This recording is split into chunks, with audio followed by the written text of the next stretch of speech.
स्वागत है दोस्तों आपके अपने YouTube चैनल नैतिक पथ क्लासेस पर। दोस्तों आज का जो थंबनेल है वो बहुत ही इम्पोर्टेंट है और आपको जानना चाहिए कि ग्राम पंचायत में क्या होता है और सरपंच और आपका दायित्व क्या होगा। तो जो CPLO है इसकी अगर आपसे फुल फॉर्म पूछ ली जाए तो क्या होती है। इसकी फुल फॉर्म होती है community planner and liaison officer. यानी कि आपका जो समाज है उसकी योजनाएं क्या समाज में मतलब कि जो आपके गांव में क्या योजनाएं चल रही हैं और लोगों से किस प्रकार आपका संबंध बनाना है, इसका मेन जो फुल फॉर्म होता है मतलब होता है वो ये होता है। क्या आपको इन बातों का पता है? इसमें हमने क्या डिस्कस करेंगे कि एक पोर्टल है, बहुत कम लोगों को उस पोर्टल के बारे में पता होगा, तो हम उस पोर्टल के बारे में डिस्कस करना चाहेंगे। आइए शुरू करते हैं।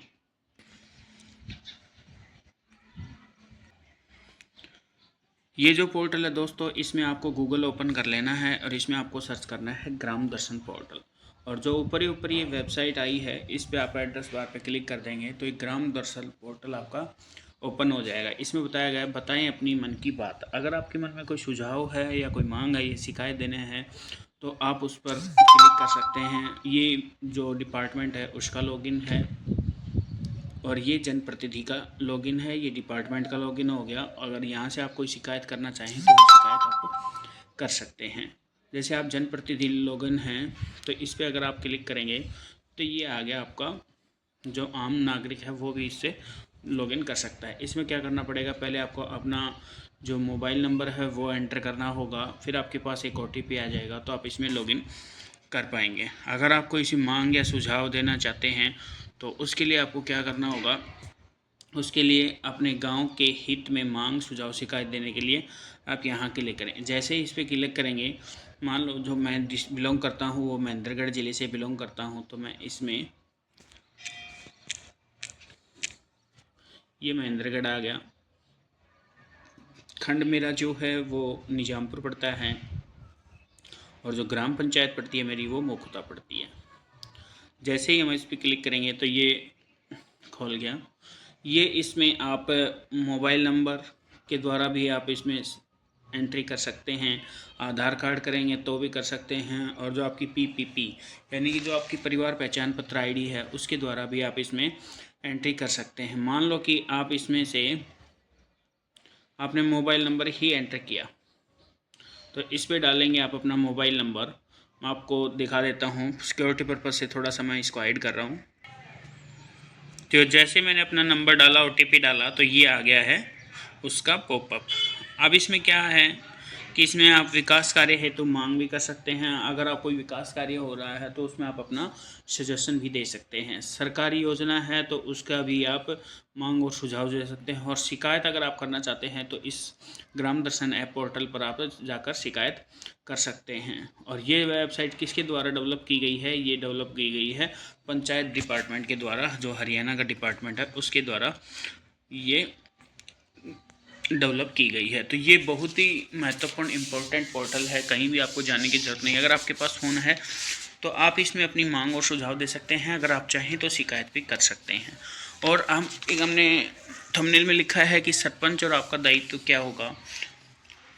तो सरपंच का जो काम होता है वो पंचायत में क्या होता है कि सरपंच का काम पंचायत के विकास क्षेत्र में नेतृत्व करना, जो भी गांव में विकास के कार्य चल रहे हैं उनमें नेतृत्व करना और किसी काम में निर्णय लेना और प्रधान का समर्थन करना ही सरपंच का काम होता है।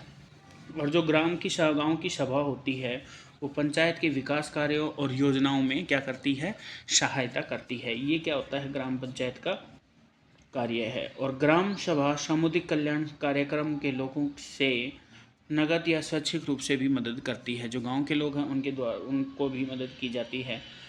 और ग्राम पंचायत का एक और महत्वपूर्ण काम होता है कि समाज के सभी वर्गों के बीच क्या बनाए रखती है, एकता बनाए रखती है।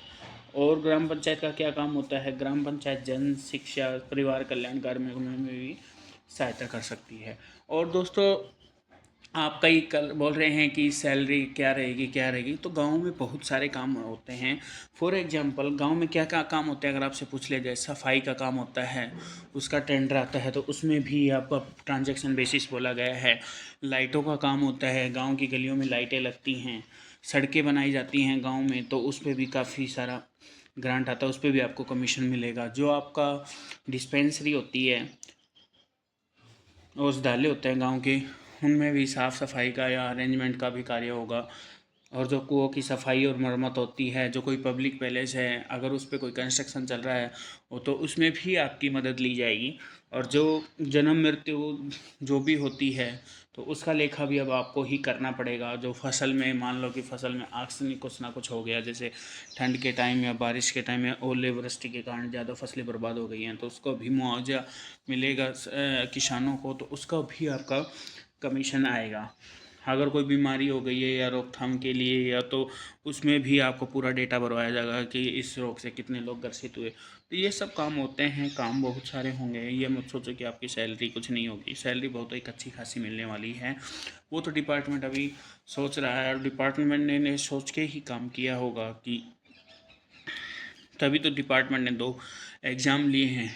अगर उनको सैलरी नहीं देनी होती तो आपके एग्ज़ाम क्यों लेते हो। ऐसे भी कैंडिडेट्स हैं जो कि अब कौशल के थ्रू लगे हुए हैं, बिना एग्ज़ाम के लगे हैं, कॉन्ट्रैक्ट बेस पे लगे वो बिना एग्ज़ाम के लगे। बट आपने तो 2-2 एग्ज़ाम दिए हैं, और एक तो नेगेटिव मार्किंग में भी थी सेकंड एग्ज़ाम में तो, और जो 2 पेपर लेवल पास करके आप आए हो तो आप अपने को कमज़ोर मत समझो। हाँ, कई कैंडिडेट्स ऐसे हैं कि जिन्होंने अभी कंप्यूटर की भी नॉलेज नहीं होगी तो वो जल्द से जल्द इसके लिए नॉलेज ले लें, क्योंकि आपका काम जल्द ही स्टार्ट होने वाला है। अभी कुछ ही दिनों में आपकी ट्रेनिंग स्टार्ट हो जाएगी, और कल जो रोहतक में ट्रेनिंग होने जा रही है तो उससे थोड़ा सा आइडिया लग जाएगा कि क्या किस प्रकार ये ट्रेनिंग होती है। तो सब जगह धीरे धीरे ये ट्रेनिंग स्टार्ट हो जाएगी, और जितने भी BDPOs हैं उनको बोला गया है कि जो भी कैंडिडेट सेलेक्ट हुए हैं उनको जल्द से जल्द कॉल करो और उनकी ट्रेनिंग अरेंज करवाओ। तो अगर ये दोस्तों आपको वीडियो अच्छा लगा हो तो प्लीज़ चैनल को लाइक शेयर सब्सक्राइब कीजिएगा। थैंक यू दोस्तों।